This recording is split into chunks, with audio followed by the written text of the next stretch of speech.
In today's video, we're going to jump into the world of LUTs, what they are, what they do, and how you can utilize them in your videos to take your color to the next level. Let's jump in. So first off, what is a LUT? A LUT is actually an acronym for Lookup Table. And a lookup table is a mathematical equation and a color assignment that is applied to your video footage. It tells all the different colors within your image what they need to look like. Think of it as a Lightroom preset for your videos. And like a Lightroom preset, LUTs are not a one-click solution for your color grading. Think of LUTs more as a base to build upon and create a look around. Now there are a couple different kinds of LUTs, and it really helps to understand what each one does when jumping into color grading. First up, you have utility LUTs, and these are typically a LUT provided by a camera manufacturer or a third party, and what these LUTs do is, if you're shooting in a log format, it takes the footage from log to Rec. 709, which you can then color grade from there. And these are great if you're looking to get just a really simple look out of your image from your log footage while still retaining that awesome dynamic range.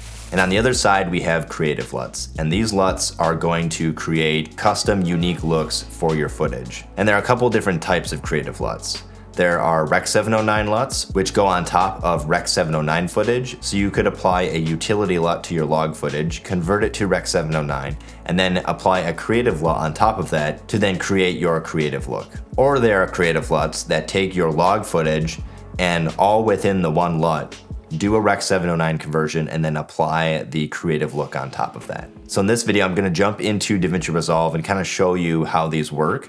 But keep in mind that LUTs can be used in all sorts of editing programs. So here we are inside of DaVinci Resolve in the color page.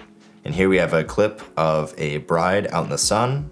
The first type of LUT we're gonna check out is the utility LUT. So we're gonna take this footage and convert it from log into Rec. 709. And DaVinci Resolve is really good for color grading because it has a lot of these utility LUTs built in. So we're gonna right click on our node, hover over LUT, and come all the way down here to Sony and select this LUT because I'm working in the Rec. 709A color space. You can see this did an awesome color conversion, which looks great and it retains a ton of dynamic range. And this would be good enough for most people if you've got quick turnaround projects. And if you're looking to just get your footage up and running and deliver to a client quick, this is a great way to go. But if you want to take it a step further, we'll go ahead and add a creative LUT on top of this. And speaking of creative LUTs, I've actually just launched my very first comprehensive LUT pack on my website. This LUT pack features 10 different LUTs with 2 variations, one for log and one for Rec. 709.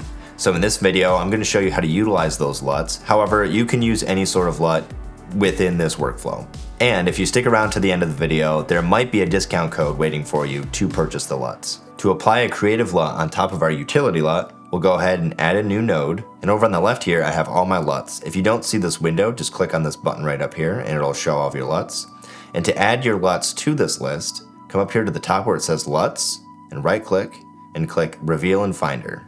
And this will bring up the folder on your computer where all of these LUTs are stored. And from here you can add folders with LUTs in them, or you can just drop the LUTs right in here.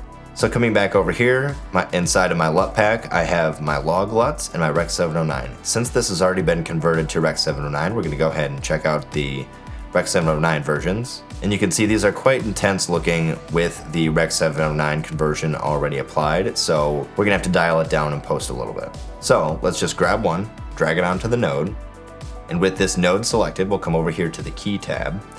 And under key output, under gain, you can actually lower the opacity of the effect of the LUT. And this will help bring it down to make it not so punchy. And you can kind of tailor this to however you would like your image to look. And with this node and the dialed down key output, we can actually kind of preview some of these other styles to see if there's any one that we like better. We can drop it on there and it maintains the same key output. So then if you just want to jump straight into applying a creative LUT that has a log conversion built into it, my LUT pack actually has LUTs designed for that. So we'll come over here to the log LUTs and we can kind of hover over these to get a preview of what they look like on our footage. Some of these LUTs are a little bit more intense and will need to be dialed back but there's just a good variety of different colors and different looks and feels that you can apply. So I really like this one for this footage, so we'll go ahead and drag it onto the clip. Obviously this is a look, there's a bit of blue in her hair and in the shadows here. So if we want to tweak the look of the image a little bit, we'll go ahead and hit Shift S, and this will add a node before our LUT.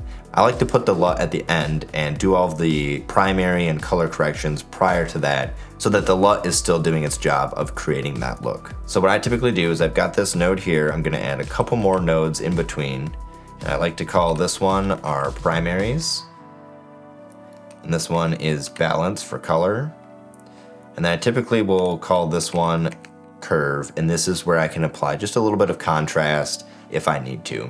Under primary is where we would adjust our contrast and exposure levels. All right, we've added a nice little lift to the image here. And then what we can do next is come over to our balance. Like I said, since there's a little bit of blue in the midtones, that's the style of the LUT, but I don't want it quite as intense in here. So with our balance node selected, we'll come over here to our lift and kind of pull this away from blue just a little bit. Just kind of warm up the image slightly. It's always massage when it comes to color. Just do everything in moderation and kind of figure out where you want your image to land. So like right there, I'm quite happy with that. That looks great. Our skin tones look good. So I'm quite happy with that image.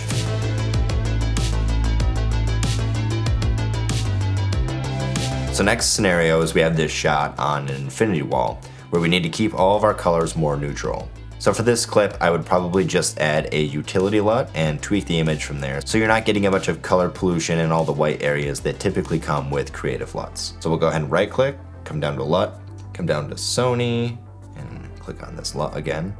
It's not quite as punchy as I'd like it to be, and since we don't have any people in the shot, we can kind of punch it and disregard what skin tone would look like. So I'm gonna go ahead and hit Shift S, add a new node, same structure.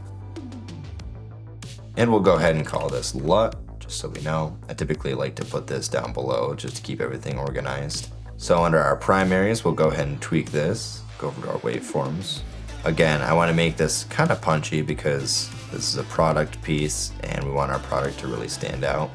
And here's where, if we can't get the type of contrast that we're looking for with the primaries, we can come over here to the curve and go to our curves here and click on this chain here, and this will lock all of our colors together, and we can kind of begin dialing in what we want this image to look like. So once we're happy here, we can come into our balance and start tweaking it so that our whites look very nice and white.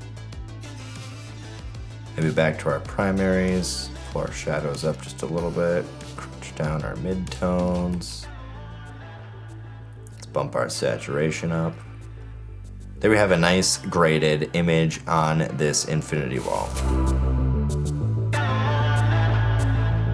And for our final shot, this is a clip from a narrative piece, which allows you to get a little more creative and kind of use the LUT to your advantage and create a really cinematic custom look. So for this one, we're gonna go ahead and build out our node structure ahead of time. Under our LUT, let's find a LUT that we like for this scenario. Like the look of this one, we'll go ahead and drag this one onto our clip. And from here, we can jump into our primaries and start dialing this in. I want this to have more of an evening feel, so I want to bring a lot of our highlights down and introduce a little bit of blue into the image to make it feel kind of like it's more blue hour. So we'll come into our primaries, pull our highlights down a bit, reveal a little bit of this detail in our blown out sky. Our shadows don't need to be quite as crunchy, so we'll pull those up a little bit. Good. Now we'll come into our balance, and here's where we can start to push some of that blue into the image, and I think I want it more in the shadows. Our highlights are still going to be kind of warm. I think I'm going to go into the curve to kind of dial in exactly what I want this to look like. So there's this clip all graded. So that's just a basic overview of what LUTs are and how you can use them in a project. I hope this gives you a little bit more understanding of when and where to use them. If you liked any of the LUTs you saw in this video, feel free to check them out in my store using the link below. And if you stuck around to the end of the video, you can use this code to get 20% off your first LUT purchase on my store. When you purchase items from my store, it really helps me as a creator and allows me to continue making videos like this one. In addition to LUTs, I also have Lightroom presets, wallpaper packs, and this awesome merch, which is super high quality and very comfortable. Trust me, I wear this stuff every single day on all my shoots and when I'm working here in the office. Anyways, that's it from me. If you enjoyed this video, don't forget to hit that like button down below and smash that subscribe button if you want to stay up to date on future content, and drop a comment down below if you found this video helpful, or if there's anything you'd want me to cover in the future. As always, thank you so much for watching, and I will catch you in the next one.